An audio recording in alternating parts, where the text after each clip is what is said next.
Odinga on Saturday conceded defeat in a race to become chairperson of the African Union Commission. This is a position that had been looking to take up following several losses in his bid to become Kenyan president. Now, following the collapse of his latest bid in Addis Ababa, there were reported celebrations in parts of Kenya like Kisumu and Eldoret, with many seeing him as possibly returning to head the opposition against President William Ruto in 2027. Tonight, we look at what Raila's latest loss in elections means for Kenyans. And to help us appreciate this, we're joined by TIMOTHY CHEMONGES, a regional political analyst. Good evening to you, Timothy, and thank you for joining us. Good evening to you and good evening to our viewers. Glad to be here. Let us start with understanding what Raila Odinga's defeat means for the region and as well the continent at large. Yeah, so I should start saying that congratulations to Mahmoud for his win, but also more importantly, looking at it from the different candidates that we had. They were all formidable candidates, looking at their strengths, but also their experience. We, of course, those of us within this specific region had high hopes in in having Raila take lead and lead the African region. Unfortunately, that didn't come to pass. But this again, now we are at this place, and it portends a lot of it in terms of the questions within the Kenyan politics, but also how the African dynamics will present themselves. More importantly, looking at it from the question of the Francophone and now the Anglophone countries, there's going to be an increased division, which had actually been there. But also more importantly, looking at the recent conflict and the ongoing conflict in DRC, where there's been a global concerns around the Kenyan position in the bipartisan nature, probably how it has been handled, and there are more views to see that Kenya seems to be supporting Rwanda as opposed to the other country, and so that also has a bit of the question of how the vote really went, and maybe also looking at it from the broader discussions. And if you could follow the many remarks that were made during the summit, they more gravitated toward ensuring that Africa can stand for itself. There is more independence, but also there is a detachment from the Western influence. And again, Kenya has found itself in a very interesting place, where the recent remarks on an engagement with France, where the Kenyan president has actually come out very clearly in having direct talks with the French president, and that a bit rubbed the wrong way to some of the Francophone countries, looking at what is happening in the Sahel region.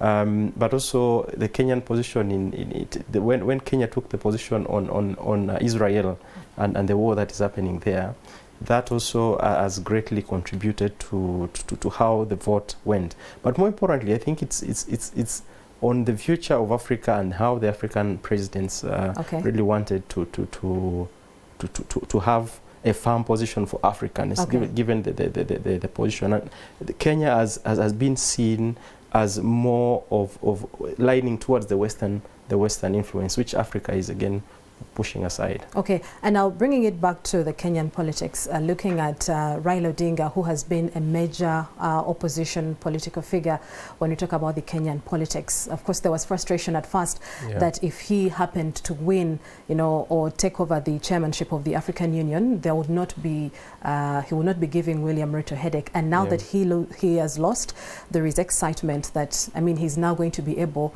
to contend again against Raila Odinga. We just want to know how much of a threat is he to, the current Kenyan government? I think that Raila is not a threat as much as many of the colleagues would want to say it. I think he comes back as slightly weak, as greatly compromised by the state, looking at the financing that the Kenyan government supported these elections, but also the recent engagements between the government, President Ruto, and himself. They are more in the same bed, really, if we are to use that seen. So him coming back, I don't foresee a situation where he will have the strong move as he has had previously, where he went as in full throttle against the government, but also even coming back as a presidential candidate. I think we foresee a situation, the already good relationship that he is formed with the government, specifically the ruling party. We see some sort of a coalition between the ODM and the now UDA party in Kenya. So there's going to be more coalition.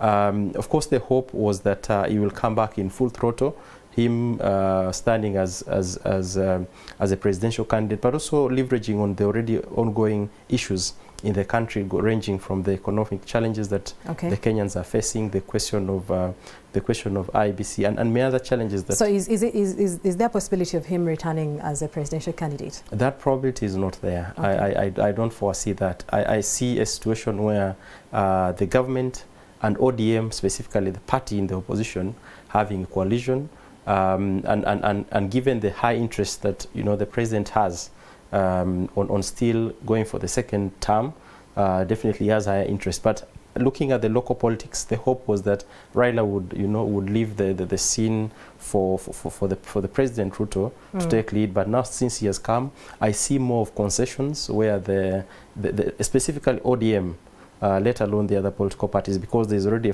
there's already a position that the other opposition parties in Kenya have already made, and they are rallying support both within the parties and the public to ensure that they can take lead. But this we are going to see the Raila's party, that's ODM, having a bit of concessions with the ruling party, that's UDA, to ensure that UDA still maintains the seat. Thank you. Thank you so much, Timothy Chemonges, for making time to speak to us. He is a regional political analyst, and of course putting into context the results from the African Union Summit that saw the Foreign Minister of Djibouti taking over